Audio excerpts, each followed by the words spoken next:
The show is a proud member of the Retirement Podcast Network.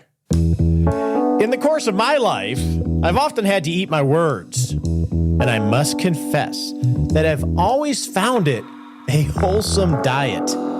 Winston Churchill, 1940. Hey there, welcome to the Retirement Answer Man Show. My name is Roger Whitney, and this is the show dedicated to helping you not just survive retirement, but have the confidence to lean in and rock retirement. Now, by day, I am a practicing retirement planner for over 30 years, but my side gig is thinking with you on how do you actually do this stuff? How do you create a life that you're proud of in retirement? Not just the money side, but the non-financial side as well. This month on the show, we are going to explore FIRE, Financially Independent, Retire Early. This is a movement that has come about in the last 10 years or so that is focused on, well, financially independent and retire early. Now, retirement means something different than maybe you and I have thought of. And to help me this month, I'm bringing on one of my good friends, Kevin Sebesta, who's a coach in the Rock Retirement Club, but also retired early. I think he retired at 42. We're going to hear a little bit of his story. We're going to explore this FIRE movement of what these 20, 30, 40-something-year-olds are focused on. Maybe it's something that you can pass to your kids, but I think there's some things that you and I can learn in order to rock retirement today. So that's what we're going to do this week. And then we're going to have Dr. Bobby Dubois on in our Rock Life segment to talk about, should we take supplements or not? I'm excited about that. Now, before we get started, because it's the first of the month, I want to talk about the books that I read in January. This seems to be something really fun to do. I get a lot of great books from you as we've started this monthly review. The first book I finished was Scarcity Brain by Michael Easter. Now, we're going to have Michael on. I just came back from Costa Rica and got to spend about a week with Michael. He is a wonderful guy. There's a lot more to explore here, not just with his first book, Comfort Crisis. Scarcity Brain is interesting and essentially is talking about how we are structured to always feel in scarcity and the loops that we go through to try to satisfy that. A lot of that has kept us alive, but in this modern world, it has been manipulated in consumerism, etc. And he explores that. One thing I really like about Michael's writing is that he's a journalist. And he and I were at dinner and we were talking about his writing of this book. And he has a loose outline, but as he explores the topic, it evolves because he is constantly curious and going directly to the source of a concept that he is noodling on, which I think is brilliant. So he's not going to second or third or fourth hand sources. If he wants to know about, as an example, if he wants to know about living a simple life, in the book, he talks about going to live with monks for a week and experiencing it and talking to them about that lifestyle. I like Michael Easter's writing, and after getting to hang out with him, I really like him as a person. Second book that I read was Moby Dick, classic book. I'm trying to read a lot more classics. I did this one via audiobook. And if you like audiobooks, this is one I would listen to audiobook. The narrator, I forget his name, is amazing. He really brings it to life. I have some mixed feelings about the book. It's a long book. You learn a lot about the Nantucket whaling industry of the mid-1800s, which is interesting, but it really gets into it, and how they catch a whale, how they process a whale, the characters and the culture involved around that. It was a lot of that and a little less of the story than I had anticipated. Now, that said, the last chapters, the chase chapters, where everything comes to a head with Moby Dick and Captain Ahab and the crew, is amazing. The writing is just poppy. It's just, the command of the English language is incredible. As you probably know, I struggle with that a little bit. So I appreciate when I read good writing or hear good commentary. So Moby Dick, finished that. Third book I read was called The Eye of the World, which is the Wheel of Time series. My wife suggested that I read this. It's a classic series. It's one of her favorite books from, I think, the 80s or 90s. They made it into a Netflix documentary, or not documentary, but series. I enjoyed it. I would call this ear candy. I listened to it via audio because I was traveling a lot in January. It's ear candy. I'm reading some very good books for February. I can't wait to chat with you about those next week. Another little cleanup item. Nicole, who really writes a lot of Six Shot Saturday, she's the engine behind that. She always does this. And I got a lot of voicemails and emails wishing me a happy birthday. I read every single one of them. I listened to every single audio note. It was great to hear some of your voices and just thank you. It's uncomfortable being celebrated, whether it's a birthday or other things. Nicole knows that. That's probably why she did it, but I appreciate it. And I feel like it's such an honor to have so many people in my life, and a lot of them I have never met. So thank you so much for those birthday wishes. We're starting off age 57 in epic fashion. With that, let's move on to our practical planning segment and bring on Kevin and define what FIRE is. So to help walk us on this journey of understanding what FIRE is and how we might learn a thing or two from these younger folks, I wanted to bring on the most on fire person I know, Kevin Sebesta. How you doing, Kevin? I'm doing great. Thanks for having me. Kevin and I have known each other how long? Since a few months after you started the podcast. Almost 10 years? Yeah. Almost 10 years. And when I think of FIRE as someone my age, I think of you because you retired relatively early. 43. 43. So your bona fides are. So what did you do for a career? It was in tech, right? I was a computer guy at an aerospace company, just middle technical kind of person, had a global job over time and just a normal person. And then what motivated you to retire at 43, which seems really crazy? To most? Yes. I don't know. I was always taught about money and household budgets and planning, spending since I was 12. So I always kind of tracked my spending. And my wife and I are both professionals. And when I was 29, my company was going through layoffs and outsourcing. And I thought, wow, that could happen to me. And so we decided to start, even though we'd been saving, we decided to start living off one paycheck and saving the other paycheck in case something happened.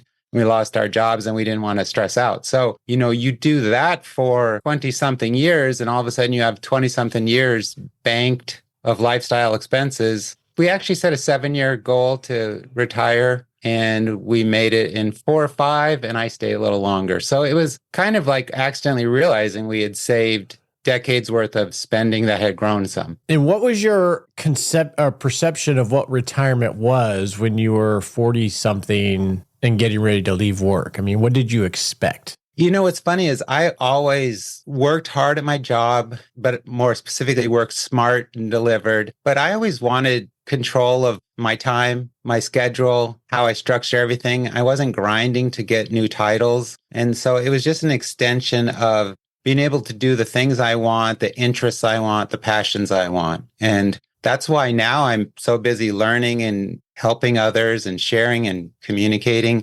It's kind of similar, but it's just a different boss. The boss is me, I guess. So the people listening probably can't see you. Now, how old are you now? I want to make sure we get that on the 53. record. 53. You have beautiful, crazy hair. I don't look normal. It's not hippie-ish, but you're sort of a free spirit. So is this something that you think free spirits do, or is it you think you're just an outlier in this case? I've met probably well over 500 people who are looking at financial independence and interested in being in control of their money. And it is almost always intentional people who are intentional, intelligent, and organized. And so I was a computer guy, just kind of what I fell into. And so I think that's the heart of how it worked for me. Yeah, I'm a spreadsheet geek and started that in the Rock Retirement Club, but it's not all about spreadsheets. It's just about organization and planning and a vision and the freedom. So it's kind of like both sides of the dichotomy of free and structured. I'm a weirdo, I know. So I think what we're going to do in the series, well, I don't think I know. Today, we're just going to define what FIRE is, sort of set the table. And then next week, we're going to talk about the benefits of FIRE. And then the week after that, the challenges, and then wrap it up with what someone that's beyond retire early, normal retirement, what a lot of us that listen to this show can learn from the FIRE movement? Because I think there's a lot of good things that we can learn from it. So let's start with defining what FIRE is. By the way, this is a movement out there. It's a small subsection of society that is really focused on this concept. So let's define what FIRE is. So what's the FI in FIRE? So that stands for financial independence, which is the core principles of the intentional life, I believe. There's many meanings for that, but that's where we'll leave it at the moment. And so financial independence, define that for me. What does that mean to you? Okay, so it means that you have set aside money and funds that are available for you to use as resources in the life you choose now and in the future. Okay. How's that? And would that include resources as well, like cash flow? Well, yes. I mean, one point of a larger, safer financial independence position is that you stop working for money, you let your money work for you. Okay. So in good weeks and months and years, we bring in more money by doing nothing because it's working for itself and for us. So it's a lot of self-denial in getting to financial independence. I know there are stories, I've read stories of people, I only spent 3 cents last month and I've banked everything. The very aggressive, I'm trying to get to a number that represents this financial independence. Is that the normal way people approach this? That is what we read about all the time, is the 25-year-olds who want to retire in 2 years and live off $36,000 a year from the age of 30 till the age of, they'll probably live beyond 100. And that's what we hear about because that gets clicks. But of the 500,000 people that I've met pursuing this, there's been probably 200 people that have left their careers. They usually leave their careers, that the ones I've met at gatherings, 45 to 55. Okay. And so they've lived good lives. They've balanced it. A lot of them saved maybe 20% of their income. We saved more because we didn't have children. We still don't. We traveled around the world. We did things, but it was more organized thought. And we also saved the money before we traveled. It wasn't credit card based lifestyle, seeing the new things and keeping up with the new trends. But then again, 53, I'm a generation before social media showing me what's cool. Now I think of baby boomers and even me growing up, I'm 57, of the model, the mental model that I worked with. And I don't know where I learned this was you get a career, you grow in your career and you sacrifice and you sacrifice. And then at the end, when you retire, you'll be able to slow down the pace of all the work and the savings, etc. And it sounds like this sort of flips that upside down.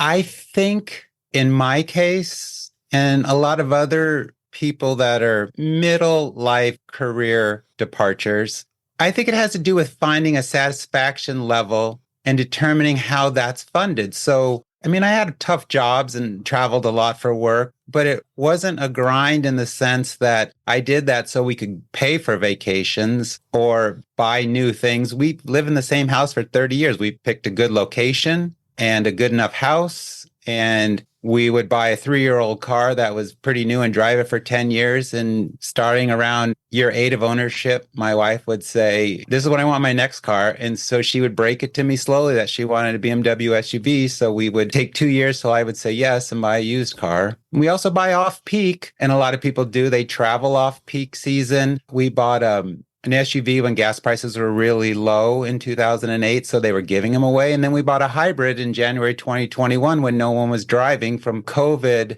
So we get better deals by planning ahead, that whole intentional thing. We have the same stuff, but it might be one generation older. Do you think some of this financial independence and these kind of decisions is connecting the dots of money and spending money and what versus the freedom that not spending it will give you? As people get older in this community, or you talk to the people that are late 30s, 40s, it's not about the spending money side. It's about the activity side and what it costs to do those activities. Tons of people in this community like camping. They do board games for fun, for social interactions.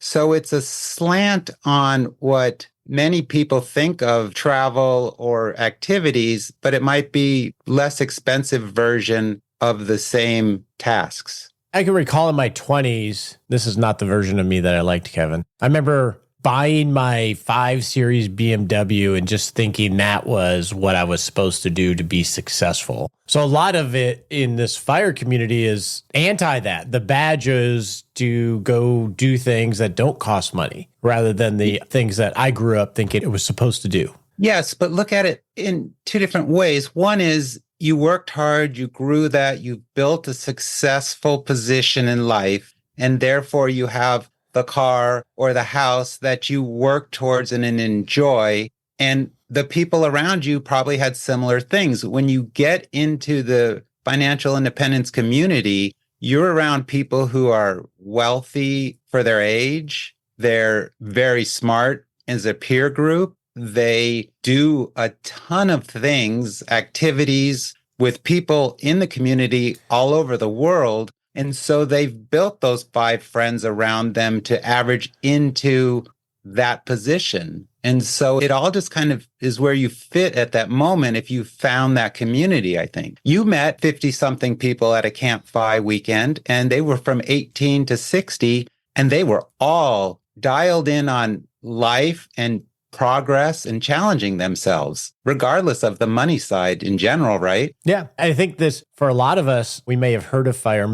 I think most people listening probably haven't. It is truly a community. So that's the FI, financial independence, which is essentially being very intentional about your money in order to have financial capital to provide you choices earlier in life. Now, the RE, which is retire early, I remember early on when I became exposed to the FIRE movement, I'm like, retire early? That sounds silly. I don't even like the idea of retirement. What would I do for the rest of my life? So what does the RE really mean, at least from your view? It's really commonly thought of as retiring from your career at an earlier age. And I just say before 60 it counts as an early retiree. Someone who's 57, 55, that's an early retiree. That's a person who, or even a household, who has deferred qualified accounts, IRAs, 401ks that they can't touch without penalty unless they go through special procedures. And so you fall into a different category. You don't have medical insurance from Medicare and no longer from your employment generally. So those are what I call retired early. Now, many people in the fire community don't like the retired term. There's a new term I keep coming across. It's recreationally employed. And I would say so many people, dozens and dozens of people that retired in their, mid 40s up to mid 50s, they're so busy helping other people, taking on new challenges, getting certifications, joining groups, working part-time. I just met someone on a FI retreat in Bali. She mentioned she's been retired from her career for like a year, and she got swooped up and has to go work part-time for another small company, small business. And when that business asked me about her work, and I said, don't steal her fire. Just because she's good and intentional and intelligent, don't take her for yourself. And he still did. So the fire people are not these lazy people just going camping in the woods and living off $2,000 a month. They're driven, intelligent, skilled people in so many ways. The way I think of it, Kevin, is in retirement in general. I think even traditional retirement, a good percentage of people that are quote unquote traditionally retired are working at some level, whether for money or not, right? And when we've surveyed people about what retirement means to them, by far the number one term that they identify with is having time freedom and to pursue things of interest. And so that's retiring from the traditional career is probably what it is, right? So you can go work part-time or flex work or on and off. It's not sitting around. It's not the brochures. Correct. I consider it leaving a career. Some people used to think the safety of a career, which with all the layoffs you hear constantly and reductions in force, it's not that safe. But I was thinking about yesterday is if you grind for 40 something years and you're 65, worked 45 years, you're 67, when you stop working, you're not really going to want to do as much. You're not going to want to go out and get a certification or spend 3 months or 6 months learning some new skills. But if you're 45 or 50 and you did 20 something years in a career, and now you have 40-ish years ahead of you, and you're still motivated, you just didn't want the grind, you're going to do things. I think that's what happens, especially if you're an intentional person in that position. You just have more life energy for new things and at those ages. I think that's part of it. And you're probably a lot more self-aware of your strengths and interests and curiosity when you're in your 40s or 50s than you are in your 20s, right? Yeah. I think of you. I think of Kevin Liles. I think of Mark Ross. I think of Veronica McCain, who was at the Roundup. They're all 50, 60 somethings they earn income, not near what they could earn if they were in their career, but they have so much time freedom to pursue things. So that's really, in your mind, what retire early means, not sitting around being lazy. Yes, it's leaving your career. And a number of the people you've mentioned, Kevin Liles, Mark Ross, they were pulled into your world because you saw something in them, knowledge and passion. They didn't come looking for any extra activities with you. So that's that whole thing where people look for good people. People hire good people. And this community is good people, whether they're 25, 31, they're smart, intelligent people, and they're going to be successful at almost anything they do. It's not just the media version, the bloggers, the podcasters that we keep seeing. There's a whole underlying community of normal people who are exceptional. Why do you think this FIRE structure has taken hold of at least a section of 20, 30, 40-year-olds? I think it's because of social media, because of a different position. Some people that want to be different, that want to outshine their peers, and then it becomes an internal power position where when you have money saved, when you have your first $400 saved and you don't have to worry about something breaking, if you have $1,000 saved and you can fix major repairs, or you can fly off and do something with friends that you really stressed out before on a credit card, I think younger people feel that power. And I think it's also easy to connect with other people who are doing the same activities, lifestyle, intentional money management. And before social media, you didn't read articles about this. You didn't see a clip on the news of this is a good story on the news of someone who's money smart. So I think the social media has found those same people. They call it a tribe, a community. What you saw at the Camp 5, people 18 to 60, we'll say it that one. Usually they're in their 20s to the 50s. Any of those people sat down and talked to each other, a 55-year-old and a 21-year-old, and they had this conversation and it was engaged. That doesn't happen in real life. 21-year-olds don't go talk to 55-year-olds. It's a common ground that can be in their own positions, but I call it 2020, having friends that are 20 years younger than you and 20 years older than you, not just acquaintances, because there's a lot of knowledge that you can get from intelligent, intentional people on that wide spectrum that you might not have. And these people are open to listen and learn from that. I think it is a lot of people that are intentional with money and that think a little bit differently about not sacrificing their entire life to their career. They're able to connect now where they felt they were weirdos or one-offs. Right? When I attended that Camp Fi, so there's this organization called Camp Fi, and it's run by, I can't recall his name off the top of my head. Do you? Stephen Boyer. Stephen Boyer. There are these camps, and I was invited to present at one here in North Texas. I had no clue what I was going to. I mean, I know Kevin, Sebesta here, and others just from my journeys. I think of FIRE as sort of the Mr. Money mustache, living out in the woods and picking up roadkill to eat for lunch and just really extreme versions. I was blown away. I was blown away by the younger people. There were some 17-year-olds. I hired one of them to be a video editor, Mia, and about their intentionality about money. Now you get I'm a travel hacker, or they have all these hacker things going on, and not hacking in terms of, I guess, playing the system a little bit to try to do it more frugally. And you get extreme in that. Optimization. Yeah, you can get a little too extreme, just like you can in retirement with optimization, but they were being intentional about a matter of pride about being wise with their money. But how many of those travel hackers have been to other continents and experiencing other cultures? Yeah, good point. That broaden their perspective just because they figured out a point system that hurts my brain.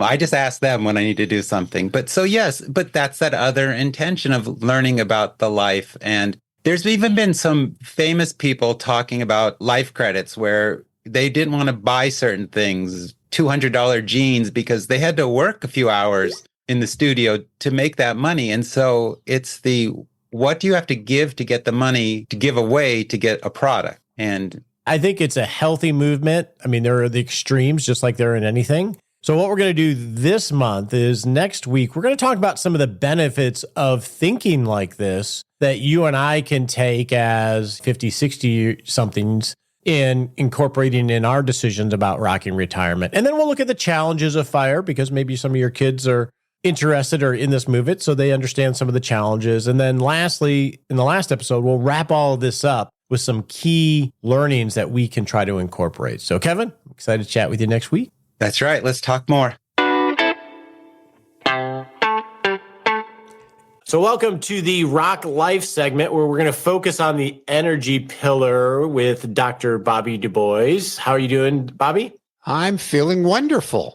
I'm excited about this discussion because this morning I took my athletic greens, and then a few hours later I use a protein powder because I'm really focused on protein. And in the past I've taken vitamin D. I've bought a fair amount of supplements, and we're going to talk about nutritional supplements and how do we incorporate those into our energy protocols. So why are supplements such an important topic? Well, I think they're a really important topic. I mean, you're not alone. 50% of Americans take at least one supplement on a routine basis. So you're among many, many others. And there's about $50 billion spent by Americans on supplements. So that alone suggests that it's good to talk about. Now, one of the caveats is that these can be very profitable for retailers. So it's one of those buyer beware. They're going to advertise. They're going to push the limits of what's feasible to advertise, and they're going to make a lot of money. That's the challenge to keep in our back of our mind. Now, the pitch for a supplement is really compelling, and I understand that. Folks, when it comes to their health, want to be proactive. They want to feel like they have agency. They're in charge. It isn't just God's will whether they get cancer. That's a scary proposition. So to feel like I'm doing something, it's going to make a difference, is a really compelling story. And I totally understand that. Now, the problem, of course, is that the enthusiasm outweighs the evidence, that there's a lot of excitement about athletic greens or any of these other things, but the evidence is pretty darn scanty and not particularly supportive. So that's the challenge that we need to wrestle with today. Now, the good news is, by and large, most of these are pretty safe. They're not going to hurt you. They may hurt your pocketbook, but they're not going to hurt you by and large. I mean, there are some weird ones that can hurt you. You can take too much of certain things. So the problem from my standpoint is that I tend to focus not on what is just safe, but whether it actually works or not. And that's where the evidence gets pretty scanty. And before we get any further, there's got to be a couple of disclaimers. First, I am not a nutritionist. I don't even play one on TV. So I'm pretty good at looking at evidence to see what does and doesn't work, but I have no formal training other than being a physician about the things that we eat and how they work in our bodies. The second is I have a personal bias, which is if there isn't evidence to support doing something, I generally don't do it. I don't do things in medicine because it seems hypothetically to be a good thing. I'm pretty skeptical until I run across evidence that says this works in these kinds of people. And that applies to pharmaceutical prescribed drugs and especially to supplements. I have a question on that. How do you navigate the world when a lot of evidence is indicative but not directly causal in most instances? That would be a wonderful podcast all in itself. Related to what we're going to talk about, there's a lot of people who are anti-carbohydrates and the insulin effect and all the rest. And the problem with a lot of those studies is a lot is based on some biochemistry. Well, when you have sugar, this is what happens to your blood, and that can't be good, and it must cause long-term problems. It's that piece of connecting what they observe in the blood or in the lab or in a mouse, connecting that dot or those dots to what happens in humans is where things fall apart. And that's where nutritional supplements fall a lot on this, but so do a lot of other things that people claim we should do. Okay, so how do we want to explore this topic? I think, like you always do, set up a framework. So we're going to set up a framework. The first is we have to define terms. What are supplements and what are the most commonly used ones? Second, I think we want to have a brief discussion around the supplement industry and how it's quite different from the pharmaceutical industry and why the levels of evidence that we run across are so different. Third, we want to talk about a few of the most common supplements, and I'll share what I think we know and what we don't know. And ultimately, this comes down to a benefit, risk, and cost decision. And each person will have to make their own. In medicine, you have the Hippocratic Oath, do no wrong. But other people are like, well, it might help. It probably wouldn't do much wrong. Yeah, it'll cost me some money. I like the idea of taking supplements. I'll do it. And that's fine if that's where you net out. I net out differently because if there isn't evidence, I don't want to spend the money, take the effort to do it, and have the false belief that it will help solve problems that it probably won't. So when I think of the word supplement, I think of it's supplementing something that we should have a certain amount of, and we don't, either because of nutrition or personal biochemistry or whatever. So what are supplements in your mind, or the common ones? I think it's a great way to think about it. Now, these are referred to as nutritional supplements. And that'll be important in a few minutes when we talk about what the FDA can and can't do in this space. So they fall pretty much into kind of four categories: vitamins, vitamin A, vitamin C, vitamin D, vitamin E; minerals, calcium or magnesium; herbals, echinacea, turmeric, and a variety of others; and various probiotics that you might get in your yogurt, or you might take a packet and add it to things. These are typically taken on a routine basis. They can be taken for specific needs, but where you generally hear about it is you should take this every day. Now, the most common ones that people spend money on and take are multivitamins, your one-a-day type vitamin, omega-3s, probiotics, vitamin D, calcium, protein powder, and psyllium, which is like Metamucil. Those are the most common. Obviously, there's a whole raft of others, but that's the most common. Okay. And so that's what we're talking about. Now, do we want to talk about the industry and how it's a little bit different? I think so, because when you go to a doctor and the doctor says, I think you need to take valsartan for your blood pressure, the FDA is very involved in both approving the study you want to do, making sure that the data are analyzed correctly, that it's a sufficient size that it can prove something, that there's real safety that's been assessed, and that it actually works. All of that is tightly examined by the FDA. And before you put anything in your advertising or your label, they have to sign off on it. So it's a very closely scrutinized industry. Not that every drug works for every person, and maybe there's some people that take certain drugs that probably really won't help them. But to be on the label, to be in the advertising, there's very close oversight. And when we think of some of the instances with the FDA, we've seen where things have turned out to hurt people in certain ways or become addictive in certain ways, even with all that oversight. Even with all that oversight. That's exactly. And now we right. switch to the supplemental industry. Yep. Now, before we immediately turn, there's one other piece of the puzzle. The studies that the pharmaceutical industry does are ridiculously expensive. It's estimated to cost between $1 billion and $5 billion to bring a single drug to market. And you get a patent for a certain number of years. Nobody can compete with that molecule. So a lot of costs go in to do these fancy studies, but you have the potential for real gain. The problem on the nutritional supplement side is that there aren't any patents. You can't patent calcium. You can't patent echinacea. And without patents, the willingness to do a lot of studies is going to be lower. And the FDA is prohibited from limiting what you do and say. I mean, you can say this will improve heart health, and you don't have to have any data really to support that. And so because you can pretty much say what you want, because it's a nutritional aid, It's like saying broccoli's good for you. Nobody's going to say that the Broccoli Growers Association can't tell you in their ads, eat broccoli, it's good for you, and it'll make you healthy and live longer. Because it's a supplement, it fits into that same category.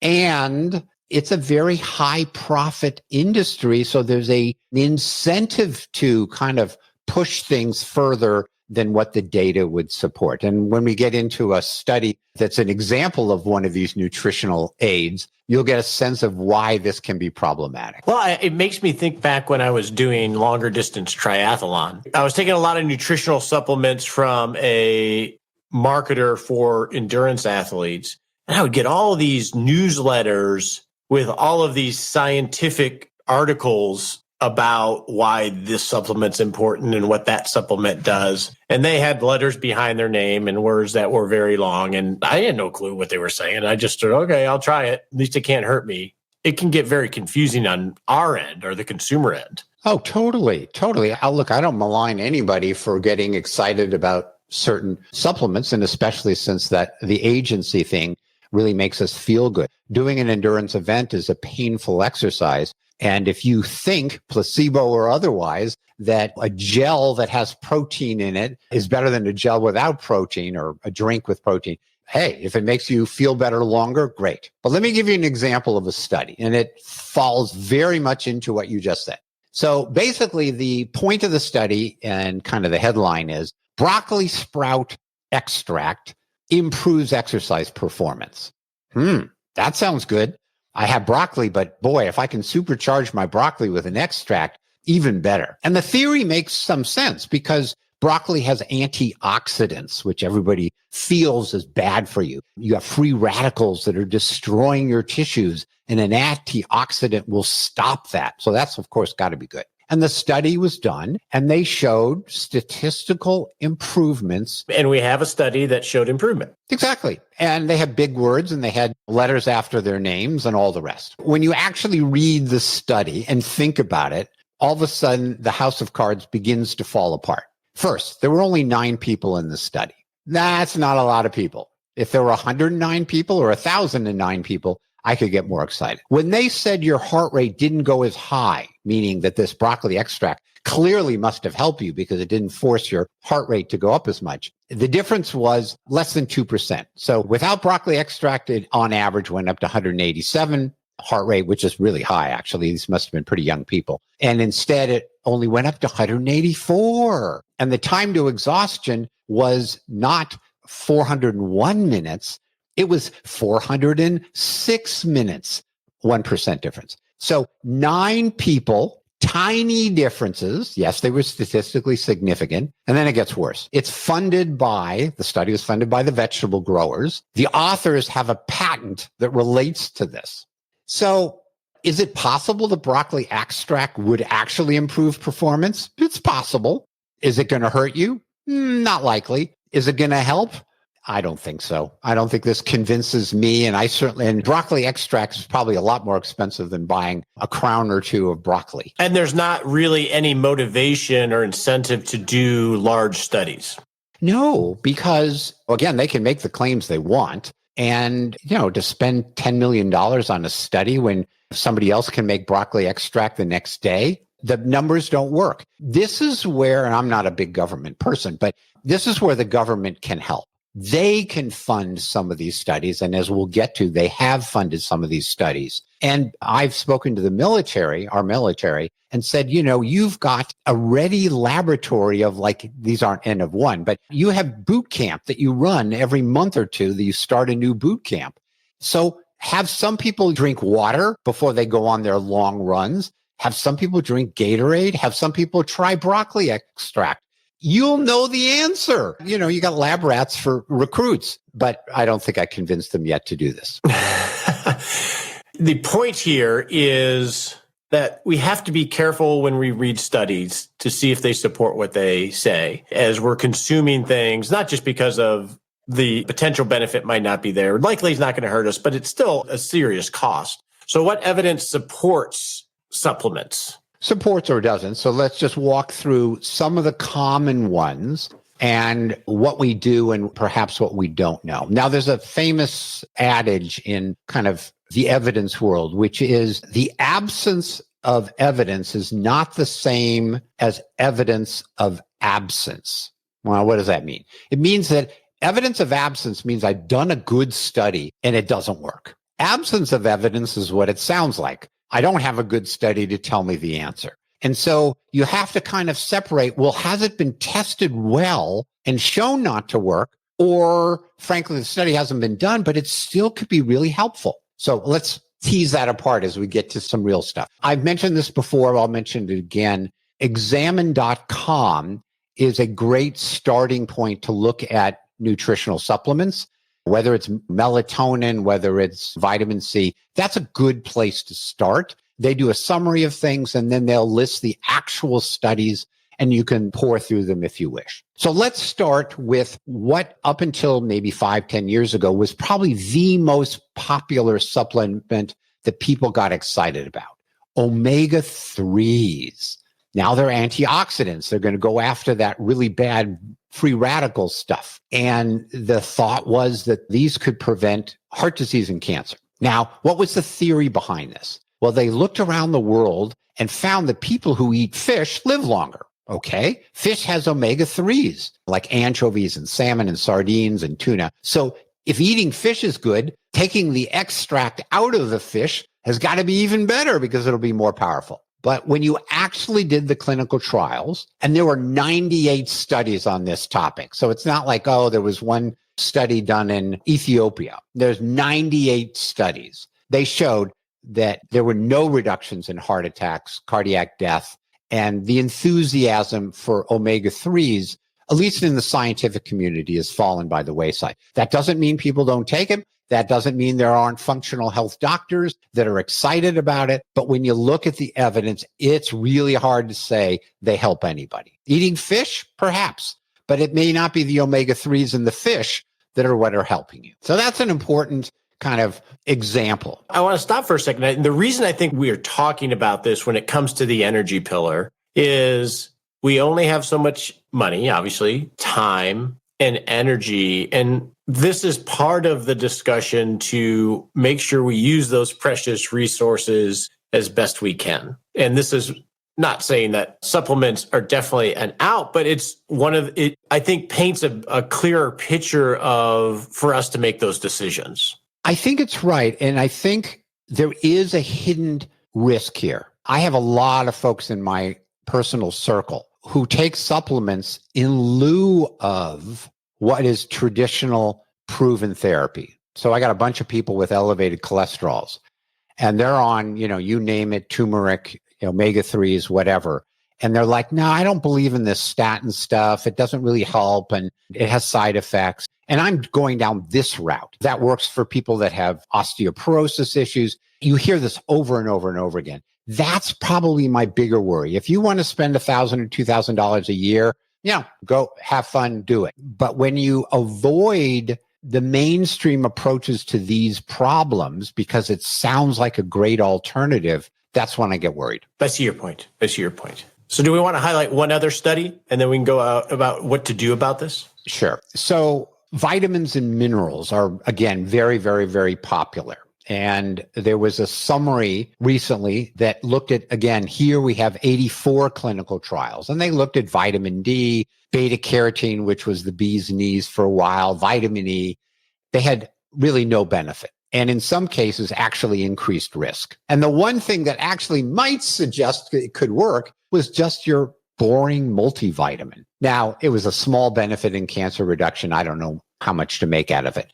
But here's another kind of going down the path of, we love vitamin and mineral supplements, but when you look at the evidence, it doesn't pan out. Let's talk about multivitamins. We mentioned it once or twice. A daily multivitamin. It's a huge industry. It seems like a good practice, your one a days or whatever. Have you examined any of the evidence around multivitamins, or are there studies on that? Well, the multivitamin concept presupposes you're not getting enough of what is indicated on a daily basis. So this sort of fills in the cracks. Most people, get all the vitamins they need. And the requirements that are listed under the recommended daily allowances are pretty small. So a multivitamin, which just has that minimum amount, is not going to hurt you. I take a multivitamin just because it's 10 cents a day. It's easy to do. And, I have weird diets sometimes, and, I may try intermittent fasting. So I'm not going to get as many times to have broccoli during the day. And I figured, okay, do I think it's absolutely proven that it works? No. Is it cheap and isn't going to hurt me? Yes. So I take them. So that's one that I actually do. Okay. Since we are all on the journey to aging and we want to age as well as we can, any thoughts on cognitive decline and supplements? So people worry probably more about cognitive decline than they worry about dropping dead. I mean, we were all very frightened of kind of the specter of Alzheimer's, being in a nursing home, not recognizing friends. That's just an awful experience. So anything that kind of leans in the direction of, can I do something? Agency here is really critical. I saw my sister deteriorate and I'll do anything. And I've heard these dietary things could help. So there was a lot of excitement around two different diets, the Mediterranean diet, which people know about, and the DASH diet, which was sort of invented for high blood pressure folks. But they're all pretty similar in terms of, whole grains, leafy vegetables. And particularly in this study, they included nuts and beans and berries, things that were purported to help you with cognitive issues. And so they did this very large study. It was a 3-year study, lots of people. They measured cognitive ability over time. And they even looked at MRI scans to see what was going on in the brain. Bottom line is, there were no benefits for cognitive decline. And they didn't measure cancer and other things. This is what they focused on. Now, is this a supplement study? No. But if this study where you eat beans and berries and nuts and leafy vegetables didn't help people, then an extract of leafy vegetables, nuts, beans, and berries is probably not likely to be that beneficial, meaning show me the money, show me a study that shows the extract works, when this whole food approach, which everybody says whole food approaches are better, didn't work. I remember the Mind Diet. I remember reading that book. When you think of a study like that, and I think of 3 years, and I go back to, like, Peter Thiel talks about the compounding of habits. 3 years seems like a very short time in the scheme of things to see if eating, say, a Mediterranean or whole food diet has an impact, just as a layman. Well, they didn't choose 3 years between the ages of 21 and 24, where you wouldn't expect much decline at all. These were people who were older, where you would anticipate there could be some decline in at least some of the people, and you randomize them. And so, yes, this is not a study of people starting at the age of 30, following this set of diets, which are pretty hard to follow, for 40 years and saying, no, didn't help. But again, I'm a show me person. If this didn't work, the burden of proof is on you to come up with some evidence that longer would have made a difference. Now, that longer might be doing a study in dogs or chimpanzees, where you say, oh, for 2 years in a dog, there were no benefits. But in 8 years in a dog, there were benefits. So you need something to tell me that this study doesn't answer the question. Okay, so are there supplements that you like? Yeah, there are. I mean, I'm not a complete nihilist. So I'm a physician, so I prescribe stuff. So if you have a known deficiency, not like, oh yeah, my doctor thinks my vitamin D levels are low. People who have Crohn's disease or real gastric problems or intestinal problems, their bodies don't absorb certain things. By all means, if it's been demonstrated that that is low, a supplement is absolutely important. But that's not a routine blood test that says your calcium is this or your B12 is that. So I absolutely support it when it's demonstrable that you have a condition that makes it a low. Now, I differentiate from an excitement standpoint, supplements you have to take your whole life versus ones that treat a particular acute problem. So if I say to you, you should take calcium, magnesium, and omega-3s for your whole life, and you won't really know if it works until 40 years later, I don't get excited unless there's evidence that supports it. On the other hand, if you have bowel irregularity and you add psyllium to your diet, Metamucil, and it changes it, well, that's your N of 1 study. You've done it. It works. If you're trying to build muscle or maintain muscle and you have protein supplements and you actually can show my strength is improving, whatever, love it. I think it's fantastic. And as we've talked before, caffeine is a supplement. It's a drug. It's a supplement. It does improve exercise performance. But those are discrete, short-term, accessible supplements, as opposed to just trust me, 30 years of this will work. Kevin Lyle's one of our coaches, is on certain supplements, and he had certain things that were low or high in his blood. And he said to me earlier today, he sent me a message that if his repeat blood tests while taking a whole raft of supplements that were supposed to help, if it didn't improve his blood values, he was going to stop them. I think that's a perfect way to go about it. It's your N of 1 trial. If the turmeric doesn't affect your cholesterol, then don't worry about having a lot of turmeric or whatever it is that you think is going to solve the problem. I was thinking of this the other day, Bobby, in terms of this N of 1 study that you always talk about. Just try it and see if you feel different. And would you agree that, I'll use my brother-in-law as an example, is he started taking athletic greens and we meet every week, and about a month or two later, it's like, it's really, my belly feels better. I don't feel as bloated. Whether it's placebo or not, he is connecting the dots, rightly or wrongly, to, hey, I'm taking athletic greens and I feel better. That can still be a win as long as you understand that it's not necessarily scientifically based. Would you agree? Yes, I would do a couple things. One is I would ask him after 6 months and say, that boost in feeling, is it still there? He may well say, nah, not so much, but I'm still taking the athletic greens anyways because I like the idea. Then he should try stopping the athletic greens for a period of time. The ideal way, and I don't remember how athletic greens is it a packet? Is it a pill? What is it? It's a powder that you mix, but it's like $88 a month, so it's not inexpensive. So ideally what I would do is, the simple thing is just stop it and see what happens. The one that's a little more difficult is have your wife make your smoothie in the morning and add something that kind of tastes like an athletic green thing, but not athletic greens, and see if it makes a difference.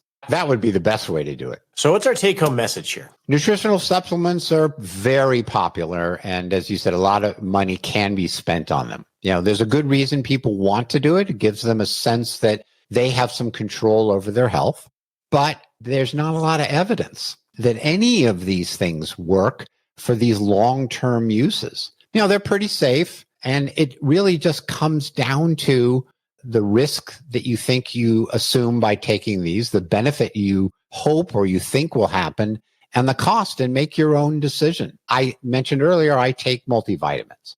Do they absolutely work? No, but who knows? I've recently tried something that's popular in sort of the strength community, NMN. People may have heard of NAD and various other things. Anyhow, the evidence is interesting, perhaps promising. And for me, I don't yet know whether they work or not, but I'm like giving it a 6-month trial and we'll see what happens. And if I feel like it doesn't help, then I won't do it. It doesn't seem to be any harm. So your N1 study is, okay, the risk of the actual material is negligible, if any. There's this potential benefit, and for whatever you're paying for it, it's worth trying, essentially. Is okay. Exactly. And I'll make a decision based on whether I think it has helped or it hasn't helped. And, I'll either continue it or I'll stop it. I love these discussions because they help us be intentional about spending our time and our resources on building energy and make us better consumers. So thanks as always, Bobby. Oh, you're so welcome. On your marks, get set.